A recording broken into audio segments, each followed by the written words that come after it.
Eo amin'ny tontolon'ny asa kosa indray dia mbola olana aloha hatreto ny fidirandreo olona manana sembanana na arabatana na ara-tsaina eo amin'ny sehatry ny asa eto Madagasikara. Fantatra ihany koa fa mbola ny 500 ny izy ireo ihany no tafiditra eo amin'ny sehatry ny asa. Efa nahatratra 100 ireo olona manana fahasembanana nahazo fiofanana tao amin'ny fitoerana mampiofana ireo olona manana fahasembanana etsy Ampandrinomby nanomboka ny taona 2024. Mbola olana hatreto ny fidiran'ny olona manana fahasembanana eo amin'ny sehatry ny asa. Ny 500 ireo sembana navita fiofanana tato amin'ity fitoerana mampiofana arak'asa ireo olona manana fahasembanana etsy Ampandrinomby ihany hatreto no tafiditra eo amin'ny sehatry ny asa. Mpiasan'ity fitoerana mampiofana ireo olona manana fahasembanana ity miisa 7 no nahazo mari-pakasitrahana androany rehefa nahavita ny fiofanana entina namafisana ny fahaiza-manaon'izy ireo amin'ny resaka informatika. Fiarahasa ataonay amin'ny zareo zany dia resaka formation.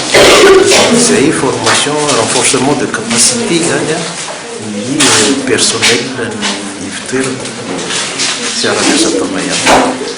Fa nefa zany no orientatif zareo de 2013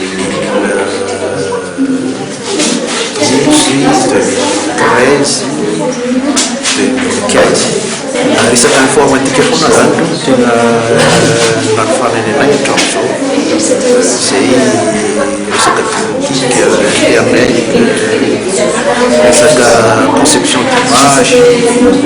Olona tsara sitrapo avy any La France, Ramatoa Anaïs Le Breton no nampanao ity fampiofanana ity nanomboka ny 13 Jolay teo ka ny farana androany.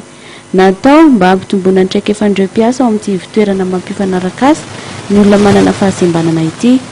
Ireto avy ny fampiofanana tolotry ny sekoly mampiofana ny olona manana fahasembanana etsy Ampandrinomby dia ny informatika, ny fanamboarana mofomamy, ny fanjairana, ny rafitra momba ny hazo.